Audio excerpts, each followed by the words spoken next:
Hi there, it's Luke, and it's whiskey time. Unfortunately, I'm here alone because Devin is still wandering around Europe. Hopefully, he'll get back someday. For now, I'm just drinking alone. I have two 10-year-old Islay whiskies. So, the Ardbeg 10, Laphroaig 10, two 10-year-olds, somewhat similar price range, good beginner Islay peated whiskeys, and I'm gonna try them both and see which one I prefer. I got this Ardbeg because it has a really cool box. We were at Ardbeg a couple months ago, and this just reminded me of our trip there. Looks just like the Ardbeg warehouse. It's really cool. Only problem is that it's made to be sideways. The whiskey on its side, which is not how you're supposed to store whiskey, so it's not very practical for storage purposes, but it looks cool, so I got it. The Ardbeg 10 is 46% alcohol. It's, I think they're entry level in their range. It's, I've been drinking it the last week or so, and it's not exactly my favorite. You can see here when you compare the two, the Ardbeg is much lighter. So I don't know, I don't think Laphroaig does any coloring, so since they're both 10 years old, that would say that this one is more second fill or third fill reused casks. Whereas, I mean, it looks like you've got a lot more interaction with the wood in the Laphroaig. So let's give these two a sniff here. The Ardbeg it's a little bit peaty. I get a little bit of syrupy, a little sweetness actually, and mostly ethanol. It's 46%, so it's a little bit more ethanol-y, a little bit more alcohol in there.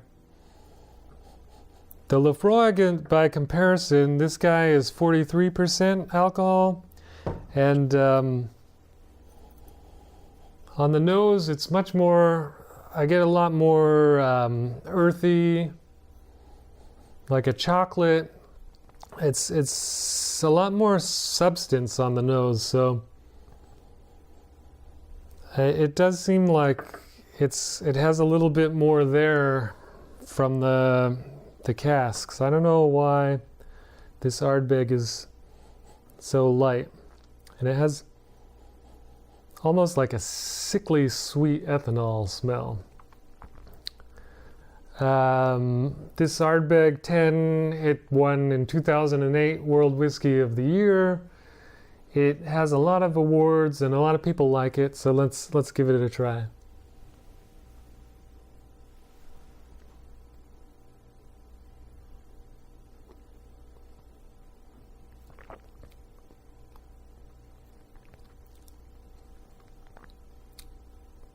It's not too bad. It has like a little bit of chocolate, a little bit peat, a little bit of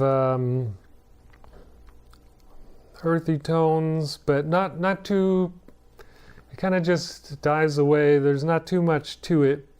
And I tend to notice the initial sip, it's kind of empty, and then as you kind of drink more, you find a little bit more in there, but at first it's just kind of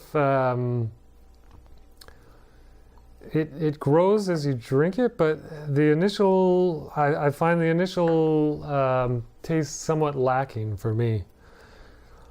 But try it out if you like. The package is definitely cool. I like that. But I would prefer the Ugadal or something a little bit more higher in the Ardbeg range. Much more flavor and taste in those. All right, so Laphroaig, this one has won, this 10-year-old has won a couple of double gold awards from the San Francisco Spirit Festival and a couple other festivals. So it also has a lot of awards. People like it a lot. It's a little bit cheaper than the Ardbeg too. And I think, in my opinion, a little bit better value. So again, the nose is a little bit more interesting, a little bit more heavy, earthy chocolate. Not chocolate, coffee, more coffee. So.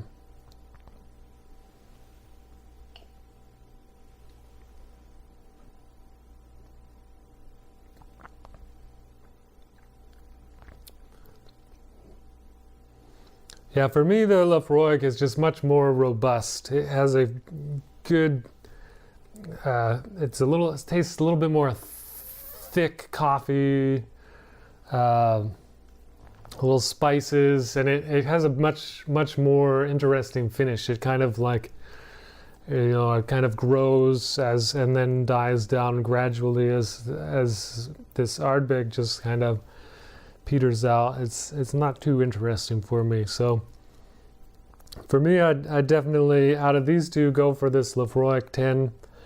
But honestly, it'd probably be better just to spend a couple more dollars, $20 or more, go up to the quarter cask Laphroaig or the Ugadal or something a little bit more interesting. These are good, but having tried all the others and having been drinking the Feshil from Lagavulin, these guys are kind of not necessarily bad, but not as good as a really good Islay whiskey. So that's it for today. We have two 10-year-old Islay whiskies. My choice is the Laphroaig. Yours may be the Ardbeg. It's all a matter of opinion. Devin's not here, so his opinion doesn't count. Today, I make the decision, Laphroaig. Thanks for watching, and remember to subscribe to the Whiskey Time Show, and we'll see you next time.